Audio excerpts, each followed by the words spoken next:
छात्र आज हम तृतीया तत्पुरुष मतलब तृतीय विभक्ति या करण कारक पढ़ने जा रहे हैं। इससे पहले हमने कर्म कारक पढ़ा था। पुनः बता देता हूँ, कर्म कारक सबसे इम्पोर्टेंट होता है, सबसे अधिक वाक्य उसमें से आने के चांस रहते हैं और करण कारक से निश्चित एक उदाहरण निश्चित आता है कर्म कारकों में। कभी कभी अशुद्धि संशोधन भी दे देता है, लेकिन कारकों में जरूर देगा। कारण देंगे। अब एक तो सिंपल सी बात ये समझो कि करण कारक मतलब तृतीय विभक्ति कहाँ लगाते हैं। अपन अच्छी तरह जानते, कोई व्यक्ति है और कोई कार्य करेगा तो वो किसके द्वारा कर रहा है, किस साधन क्या बना रहा है उस कार्य को करने के लिए, तो उस साधन में तृतीया लगानी पड़ती है। अपन वैसे जानते हैं, जैसे मैं कहूँ यार मैं जयपुर जाऊँगा, अब किससे जाऊँ, साधन किसको बनाया, बस से, द्विचक्रिका गाड़ी से या रेल यानम से या बस यान से, किससे जाऊंगा, उस साधन में तृतीया लगाते हैं। जैसे मैं लिख रहा हूँ, किससे लिख रहा हूँ, कलम, तो जिसको साधन बनाते हैं उसमें तृतीया लगाते हैं। एक तो ये नियम अपन अच्छी तरह जानते हैं, पहले से जानते दे दो कि जिस चीज को साधन बनाएंगे उसमें तृतीया लगाएंगे। क्या लगाएंगे, तृतीया लगाएंगे। इसलिए और करण कारक में विभक्ति कौन सी होती है, तृतीया। हिंदी चिन्ह क्या होता है, से द्वारा। पहला सूत्र इसका साधकतम करणम, अर्थात कर्ता जब किसी को साधन बनाता है, क्या बनाता है, साधन बनाता है, तो उसमें करण कारक होता है। कौन सा कारक होता है, करण कारक। करण कारक बोले तो तृतीय विभक्ति होगी। अर्थात कर्ता अपनी क्रिया करने में जिसे साधन बनाता है उस साधन में तृतीय विभक्ति होती है। कौन सी होती है, तृतीय विभक्ति होती है। तो सीधा सा नियम है।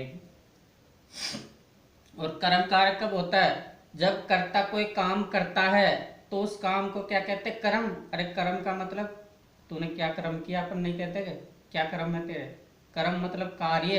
अब जो कार्य करता है उसमें क्या होती है, द्वितीया होती है। और उस कार्य को किसके द्वारा करता है, उसमें तृतीया होती है। वाक्य बढ़ता चला जाता है। अब एक वाक्य तो सिंपल सा होता है, वह पुस्तक पढ़ता है, क्या कर्म कर रहा है, पुस्तक पढ़ने का। अब उसी को बढ़ा दिया वाक्य को कि यार वह अपने छात्र से या अपने गुरु से पुस्तक पढ़ता है, तो साधन बनाया पढ़ने के लिए किसको, गुरु को या छात्र को। या टेलीविजन से पढ़ रहा है, किसी से साधन बना रहा है, तो वाक्य बढ़ता चला जाता है। तो देखिए तृतीय विभक्ति करण कारक में होता है, इसका हिंदी चिन्ह होता है से द्वारा। इसका पहला सूत्र है साधकतम करणम, अर्थात कर्ता जिससे के साधन बनाता है, अपने क्रिया करने के लिए जिससे साधन बनाता है या अपना कर्म करने के लिए जिस चीज को साधन बनाता है उसमें करण कारक होता है। क्या कौन सा कारक होता है, करण कारक। करण कारक बोले तो तृतीय विभक्ति होती है। परिभाषा देख लो एक बार फिर। अर्थात कर्ता अपनी क्रिया करने में जिससे साधन बनाता है उस साधन में तृतीय विभक्ति होती है। जैसे रघु कलमें लिखती, रघु किससे लिख रहा है, कलम से, तो लिखने के लिए किसको साधन बनाया, कलम को, तो उस कलम में तृतीया होती है। जैसे राम बाणेन रावणम हंति, राम बाण से रावण मारता है, राम बाण से रावण मारता है, तो रावण को मारने के लिए किसको साधन बनाया, बाण को, तो बाण में क्या हो गई, तृतीया हो गई। ये तो थी सिंपल बात कि कर्ता अपनी क्रिया करने में कोई भी क्रिया हो, जैसे मैं कलम से लिखता हूँ, मैं हाथ से खाता हूँ, मैं जल से मुंह धोता हूँ, मैं पैर बस से जयपुर जाता हूँ, या मैं अपने मित्र से कार्य करवाता हूँ, तो साधन बना रहे अपन उसको, तो उसमें क्या होती है, तृतीया होती है साधन में। सेकंड सूत्र है इसका अनुक्त कर्तरी तृतीया से। ध्यान से देखो इसको, कर्म कारक में कर्ता कारक में भी आई थी चीजें कि जब अपन वाच्य परिवर्तन करते हैं तो एक तो उक्त कर्तरी होता है, एक अनुक्त कर्तरी होता है। उक्त यानी प्रदान और अनुक्त यानी अप्रदान, कि जहाँ कर्ता का कोई काम नहीं है अर्थात कर्ता को अप्रदान बना दिया जाता है, वहां तृतीय विभक्ति होती है। देखो कर्मवाच्य और भाववाच्य में कर्ता, कर्मवाच्य और भाववाच्य में कर्ता अप्रदान होता है। क्या हो जाता है, अप्रदान। जैसे कर्तृवाच्य से वाक्यों को अपन कर्मवाच्य या भाववाच्य में बदलते हैं तो वहां कर्ता क्या हो जाता है, अप्रदान हो जाता है। अप्रदान हो जाने के कारण इसलिए अनुक्त कर्ता में तृतीय विभक्ति होती है। कौन सी होती है, तृतीया होती है। वापस पढ़ो, क्रमवाच्य और भाववाच्य में कर्ता अप्रदान होता है, इसलिए अनुक्त कर्ता में तृतीया होती है। अनुक्त मतलब अप्रधान ही होता है इसका अर्थ भी। अनुक्त का मतलब ही क्या होता है? अप्रधान। जैसे तेन पुस्तकम पठ्यते, अब ये क्रिया लग रही है मान लो कहीं पीछे यते वाली, तो समझ लो वह कर्ता क्या है? अप्रधान है। कर्ता में तृतीया, ये समझ लो आप। तो तेन पुस्तकम पठ्यते, अब यहाँ तेन जो है ये स वाला है, स की तृतीया होते तेन, तो ये तेन अप्रधान है। क्यों लिया? कार्य, ये क्रिया किसके अकॉर्डिंग हो रही? पुस्तक के अकॉर्डिंग। तो पुस्तक पढ़े थे, उसके द्वारा पुस्तक पढ़ी जाती है। तो पुस्तक पढ़ने का भाव हो रहा है यार, कर्म प्रधान है यार, इसलिए कर्म में प्रथमा है और कर्ता में तृतीया है। तो जब कर्ता अप्रधान होता है तो तृतीया लगाते हैं, ये ध्यान रखना। या नहीं समझ में आए तो क्रिया देख लेना, पीछे क्रिया पकड़ लेना। जब यते लगा हुआ है तो कर्ता में तृतीया लगानी है और कर्म में प्रथमा रखनी है। अब यह में आ रहा है कर्म में, क्योंकि पुस्तक नपुंसकलिंग है, इसलिए नपुंसकलिंग वस्तुओं में प्रथमा भी वैसे होती है, द्वितीया वैसे होती है। जैसे पुस्तकम पुस्तके पुस्तका प्रथमा, पुस्तकम पुस्तके पुस्तकानि द्वितीया। वापिस बोलो, पुस्तकम पुस्तके पुस्तकानि प्रथमा, पुस्तकम पुस्तके पुस्तकानि द्वितीया। तो समान रहते प्रथमा में, तो ये प्रथमा इसमें। जब कर्म प्रथमा हो और क्रिया में यते लगा हो तो कर्ता में तृतीया लगानी पड़ेगी ऐसे। तो याद रखना, तृतीय कर्ता में कब लगाएंगे? जब कर्ता अप्रधान हो। जैसे रामायण पठ्यते, राम द्वारा पढ़ा जाता है, या भाववाच्य वाक्य। शिवे नेत्रेण काम नष्ट्यते, शिव के द्वारा नेत्र के द्वारा काम को नष्ट किया जाता है, अर्थात काम को मारा जाता है। तो ये आ गया, इसलिए कर्ता क्या है? शिव है, तो शिव में तृतीया है। नेत्रेण एक साधन है, इसलिए इसमें तो तृतीया आनी थी। काम कर्म है, लेकिन यहाँ प्रथमा आ गई, क्यों? क्योंकि कर्ता है प्रधान है, तो फिर कर्म प्रधान हो जाता है। इसको कर्मवाच्य में और समझ लेंगे। तुम तो ये याद रखो कि जब कर्ता है प्रधान होता है तो उसमें तृतीया होती है।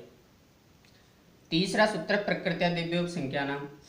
अब प्रकृति आदि उपसंख्यक शब्दों में, प्रकृति आदि उपसंख्यक शब्दों में क्या होती है? तृतीया होती है।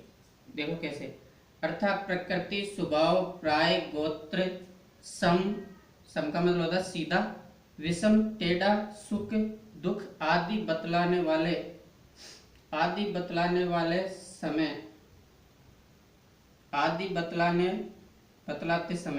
बतलाते समय इन शब्दों में तृतीया होती है। मान लो प्रकृति बताए, किसी को बतलाने का मतलब बताया हम किसी, यार वो प्रकृति से अच्छा है, तो बतला रहे प्रकृति उसकी, यार वह स्वभाव से अच्छा है, वह प्राय ऐसा है, वह गोत्र से ब्राह्मण है, वह सीधा चलता है, वह टेढ़ा चलता है, वह सुख पूर्वक जीता है, वह दुख पूर्वक जीता है। जब ऐसी बातें बतलाई जाए तो इन शब्दों में क्या होगी? तृतीया लगा देंगे। क्या लगा देंगे? तृतीया लगाएंगे। कि प्रकृति की बात करें, हम अपन विशेषता बता रहे हैं, उसकी स्वभाव बता रहे हैं। प्रकृति और स्वभाव का अर्थ एक ही होता है। प्रकृति का मतलब भी स्वभाव होता है, स्वभाव का मतलब प्रकृति होता है। प्रकृति मतलब उसकी विशेषता कैसी है, जिसे अपन कह रहे हैं यार स्वभाव से अच्छा है यार बच्चा। तो जब ऐसी बातें बतलाए अपन, प्रकृति बतलाए किसी का स्वभाव बताए, किसी का पर्याय अक्षर बताए, पर्याय का अक्षर ऐसा होता, गोत्र बताए किसी का, सम बताए सीधा चलने की बात, टेढ़े चलने की बात बताए, सुख से कार्य कर रहा है, दुख से कार्य कर रहा है, तो इनमें इन शब्दों में क्या होगी? तृतीया हो जाएगी। देखो उदाहरण, स यानी वह, प्रकृति यानी प्रकृति से या स्वभाव से, चारु अस्ति, चारु यानी अच्छा है, कि वह प्रकृति या स्वभाव, मैंने दोनों शब्दों के एक साथ लिया, इनमें तृतीया लगा के, कि वह प्रकृत्या रमा की तरह आ रही है, रमिया तृतीया नद्या, तो वह प्रकृति या स्वभाव से अच्छा है, चारों अस्ति यानी अच्छा है। तो दोनों पदों में तृतीया लगा दी, क्यों? क्योंकि इनकी क्या बता रहे हैं? उसकी अपन है, वह स की क्या बता रहे हैं? यहाँ स्वभाव और प्रकृति बता रहे हैं, तो जिस चीज को बताया उसमें तृतीया लगाएंगे। यहाँ इस वह स की अपन प्रकृति और स्वभाव बता रहे थे, इसमें तृतीया लगा दी कि वह प्रकृति से या स्वभाव से अच्छा है। जैसे प्रायण याज्ञिक है, पहले क्रम से पढ़ लेते हैं, प्रकृति वाला हो गया। प्रकृति वाले के बाद आता है प्रायण याज्ञिका, वह अक्सर याज्ञिका है, यज्ञ का कार्य करने वाली। रेणु गोत्रेण गार्गे अस्ति, रेणु गोत्र से गार्गे हैं, तो क्या बताया? इसका गोत्र बता रहे, तो गोत्र में तृतीया लगा दी कि रेणु गोत्र से गार्गे हैं। गोत्र यानी गोत्र बताते हैं ना, स समेन यति, यति यानी चलना, कि वह सीधा चलता है। स विस्मेण यति, वह टेढ़ा चलता है। तो चलता एक यति का अर्थ समझ लो, यति यानी चलता है, तो समेन यानी सीधा, विसमेण यानी टेढ़ा, कि वह सीधा चलता है, वह टेढ़ा चलता है। अगला छठा वाक्य, स सुखेन यति, वह सुखपूर्वक जाता है, वह सुखपूर्वक जाता है। गीता सुखेन यति, गीता सुखपूर्वक जाती है। या निवस्ति भी आ सकता था यहाँ, कि स सुखेन निवस्ति, वह सुखपूर्वक रहता है। गीता सुखेन वस्ति, वह सुखपूर्वक रहती है। क्रिया कोई भी हो, लेकिन जब सुख की बात हो रहा है, दुख की बात हो रहा है, तृतीय लगा दो। और जो इनकी विशेषता बताया, जैसे प्रकृति या स्वभाव बताओ तो इनमें तृतीय लगा दो। गोत्र बताया तो गोत्र में तृतीय, सम्य और विषम में तृतीय लगा दो। क्यों? क्योंकि अपन उसकी प्रकृति आदि बता रहे हैं। सूत्र क्या कह रहा है? प्रकृति आदि संख्या नाम तृतीय से, कि जब किसी की प्रकृति आदि या विशेषता बताए तो उसमें क्या लगाते हैं? तृतीय लगाते हैं। अगला सूत्र पढ़ते हैं, बहुत लंबा हो गया वीडियो। छात्रों अगला वीडियो पढ़ते हैं। चौथे नंबर का सूत्र देखिए, सहयुक्तो प्रदान तृतीय से। सहयुक्त यानी सात के युक्त में, या सात या युक्त। सह का मतलब भी साथ ही होता है, युक्त यानी भी साथ ही होता है। जैसे अपन कहते हैं कलम से युक्त, साथ में है कलम। तो सह और युक्त के प्रदान रहते तृतीय होती है। अब कैसे रहते हैं देखो, इन शब्दों के साथ यदि ये शब्द कहीं ला रहे अपन, तो जिनके साथ लाएंगे ना उनमें तृतीय होगी। देखो कैसे, स समम साकम सार्धम, स समम साकम सार्धम, इन चारों वर्डों का अर्थ एक ही होता है, सात। योगे तृतीय से। अब कब होते हैं, किस में तृतीय लगाएंगे ये भी जान लो। अर्थात जिसके साथ जाते हैं उसमें तृतीय लगाते हैं, जिसके साथ जाते हैं उसमें क्या लगाते हैं? तृतीय लगाते हैं। जैसे मैं पुस्तक के साथ जाता हूँ तो तृतीय किस में लगाएंगे? पुस्तक में। अहम पुस्तकेन सह गच्छामि। या मैं पिता के साथ जाता हूँ तो पिता में लगा दो, माता के साथ जाता हूँ तो माता में लगा दो, मित्र के साथ जाता हूँ तो मित्र में लगा दो। अर्थात जिसके साथ जाते हैं उसमें तृतीय लगाते हैं। कौन से लगाते हैं? तृतीय। देखिए, पिता पुत्रेण सह आगच्छति, पिता अपने पुत्र के साथ, किसके साथ आ रहा है? पुत्र के साथ आ रहा है। तो जिसके साथ आ रहा है उसमें क्या लगाएंगे? तृतीय लगाएंगे। या नहीं समझ में आ रहा है तो ये शब्द जो आ रहे हैं उससे पहले वाले वर्ड में क्या लगेगी? तृतीय लगेगी। क्या लगेगी? तृतीय लगेगी, याद रखना, संस्कृत बनाने में काम आएंगे। जैसे वह कहता है कि राधा माता के साथ आती है, संस्कृत बनाओ, तो राधा मात्रा से, माता और पिता की एक ही होती है, तृतीय मात्रा, पिता हो तो पित्रा। तो पिता पुत्रेण से आगच्छति, तो पिता पुत्र के साथ आता है। समझ गए? सात के अर्थ में तृतीय किसके साथ लगाए? पुत्र के साथ। यहाँ देखो, नर्प प्रजा भी सह भाषते, राजा प्रजा के साथ भाषण देता है, भाषते यानी भाषण करता है। पूजा सीतया समम पढ़ती, पूजा सीता के साथ पढ़ती है। तो जिसके साथ कार्य होगा, जिसके साथ जाएंगे, जिसके साथ बैठेंगे, उठेंगे, पीटेंगे, रोएंगे, खाएंगे, उसमें तृतीय लगाएंगे। स स्वमित्रेण साकम गच्छति, वह अपने मित्र के साथ जाता है। रवि पित्रा सार्धम ब्रह्मणाय गच्छति, रवि पिता के साथ भ्रमण के लिए जाता है। तो तीनों में, चारों में से कोई सा वर्ड आ सकता है? आपको इन चार वर्ड देख करके बस तृतीय लगानी है आगे वाले पद में। क्या लगानी है? तृतीय लगानी है आगे वाले पद में। ये तो था सात वाले अर्थ, अर्थात युक्त वाले अर्थ। अगला 5वें नंबर का सूत्र है, एनांग विकारित तृतीय स्यात्, कि जब अंग विकारित हो तो उन अंगों में क्या लगा देते हैं? तृतीय लगा देते हैं। देखो, अर्थात जिस अंग से व्यक्ति विकारित होता है उस अंग में तृतीय होती है।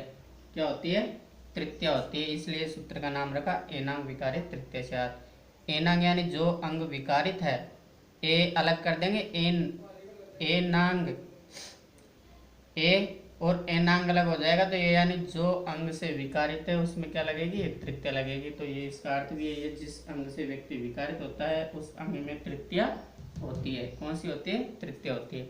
जैसे स अक्षणा नेत्र, यदि आँख, अपन पर्यायवाची नाम है आँख, आँख के अक्ष यानी भी आँख होता है, नेत्र यानी भी आँख होता है। यदि आप संस्कृत बना रहे हो, अक्ष बना रहे हो, तो अक्ष की तृतीय से लगाना अक्षणा, और नेत्र लगा रहे हो तो नेत्रेण, कि वह नेत्र से काणा है। तो यानी दो वचन आ गया यार, स तो, तो दो वचन के लिए देखो, तो कर्णेन बधिरे अस्ति, स्त, यहाँ स्त आएगा, द्विवचन आएगा छात्र। अस्ति स्त संति, स्त लगा लेना कि तो कर्णेन बधिरे स्त, साधु पादेन खंज अस्ति, साधु पैर से लंगड़ा है। तो वापिस सुन लो कि वह नेत्र से काणा है, वे दोनों कान से बहरे हैं, साधु पैर से लंगड़ा है। सा पृष्ठेन कुब्जा अस्ति, वह पीठ से उबड़ी है। क्या है? वह पीठ से उबड़ी है, कुब्जा। तुम सिरसा खलवाट असी, तुम सिर से गंजे हो। खलवाट यानी गंजा, कुब्जा यानी कुबड़ी, खंज यानी लंगड़ा, बदिर यानी बहरा, काण यानी काणा, मतलब एक लाइट। तुम सिरसा खलवाट अस्सी, तुम सिर से गंजे हो। राधिका मुखेन मूक अस्ति, राधिका मुख से गूंगी है। सातवां वाक्य था, गिरिराज जी उद्रेण पेट से, उद्रेण यानी पेट से, स्थूल अस्ति, स्थूल यानी मोटे हो, मोटे हैं।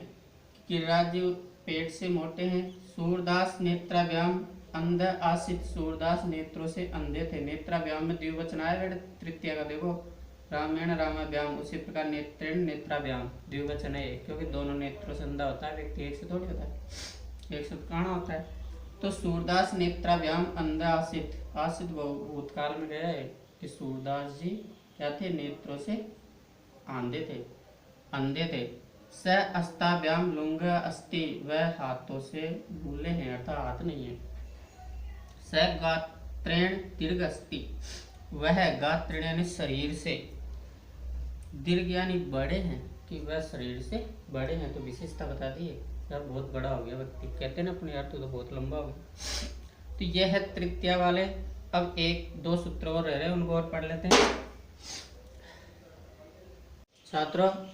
लास्ट सूत्र 3 और इनको पढ़ लेते हैं। इत्थम भूत लक्षण है भाई, तृतीया में हमने छठा सूत्र पढ़ रहे हैं हम। इत्थम भूत लक्षण है, अर्थात इत्थम जिससे भूत लक्षण, लक्षण प्रकट हो जाए किसी का, अर्थात जिस चिन्ह से किसी का ज्ञान हो जाए या किसी की पहचान हो जाए, उस चिन्ह में तृतीया होती है। जैसे वह पुस्तक से छात्र लग रहा है, तो किससे लग रहा है? पुस्तक से, तो उसमें तृतीया लगा देंगे। उस चिन्ह में क्या लगा देंगे? तृतीया, अर्थात प्रतीत हो जाए। तो देखो, स बालक पुस्तकेन छात्र प्रतीयते, वह बालक पुस्तक से छात्र प्रतीत हो रहा है। प्रतीत मतलब हमें लग रहा है भाई, उसके लक्षण दिख रहे हैं हमें। स वस्त्रे साधु प्रतीयते, वह वस्त्रों से साधु प्रतीत हो रहा है, अर्थात अच्छा प्रतीत हो रहा है। स वाचा तापसी प्रतीयते, वह वाणी से तपस्वनी प्रतीत हो रही है, अर्थात कोई साध्वी प्रतीत हो रही है। तो कहने का मतलब जिस चिन्ह से हमें प्रतीत हो, उस चिन्ह में ही तृतीया लगाएंगे, याद रखना। उस चिन्ह में क्या लगाएंगे? तृतीया। इसलिए कह रहे इत्थम भूत लक्षण है, जिससे लक्षण प्रकट हो उसमें तृतीया होती है। तृतीया से आता आएगा या और, अर्थात जिस चिन्ह से किसी का ज्ञान होता है उस चिन्ह में क्या लगा देंगे? तृतीया। ज्ञान हुआ ना छात्र का, हमें किससे हुआ? पुस्तक से। या साधु का ज्ञान किससे हुआ? वस्त्रों से। या तपस्विनी का ज्ञान किससे हुआ? वाणी से, उसकी भाषा से, उसकी लैंग्वेज से। तो क्या होता है? उसके प्रतीत होता है। अब आगे देखो, हेतुवाची शब्द तृतीया से। अब हेतु के अर्थ में भी तृतीया होती है, सुनो। हेतु अर्थात हेतु अर्थ में तृतीया होती है। हेतु मतलब जिस कारण से, जैसे देखो, विद्या यश वर्धते, यश किससे बढ़ रहा है? विद्या से। तो विद्या क्या बन गई? हेतु बन गई, अर्थात कारण बन गई। स अध्ययन बस्ती, वह अध्ययन के लिए यहाँ रहता है। साधु पुण्यन हरि दृष्ट, वह सा यानी वह, पुण्यन यानी पुण्य के द्वारा, हरि दृष्ट हरि को देखती है। किसके द्वारा देखती है? पुण्य के द्वारा। तो पुण्य क्या बना? यहाँ हेतु बन गया, कारण बन गया उसका। तो हेतु के अर्थ में भी क्या होती है? तृतीया होती है। विद्या विनयन शोभते, विद्या किससे शोभा होती है? विनयन से। तो विनयन क्या बन गया? यहाँ हेतु बन गया। तो देखो, इन सभी वाक्यों में हेतु कौन कौन सा वर्ड है? विद्या यश वर्धते, तो हेतु बना विद्या। अध्ययन वस्ति किस लिए रह रहा है? अध्ययन के लिए। पुण्यन हरि दृष्टि, किससे? हरि किससे दिखाई दिया? पुण्य के द्वारा। विनयन शोभते, विद्या किसके द्वारा शोभित होती है? विनय के द्वारा। तो जो हेतु बनता है, उस हेतु का या जो कारण बनता है, उसमें क्या लगाते हैं? तृतीया लगा देते हैं। लास्ट वर्ड है, इसको थोड़ा ध्यान से पढ़ना। इस दो जगह चतुर्थी में भी अलम का प्रयोग होता है, तृतीय में भी अलम का प्रयोग होता है, तो दोनों में अंतर क्या है देखो।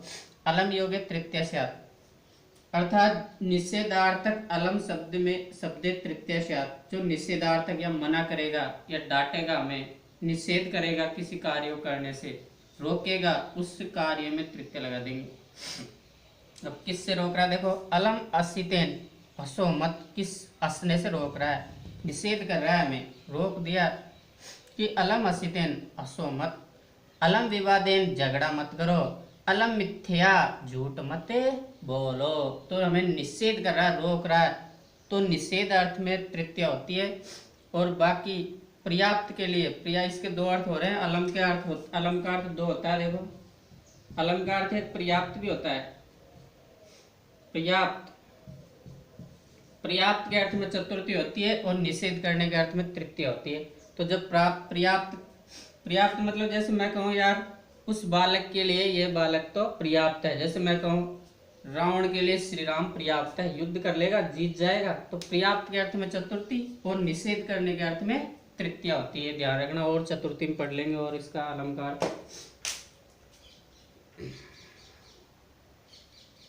सब्सक्राइब करना ना भूले सभी वीडियो।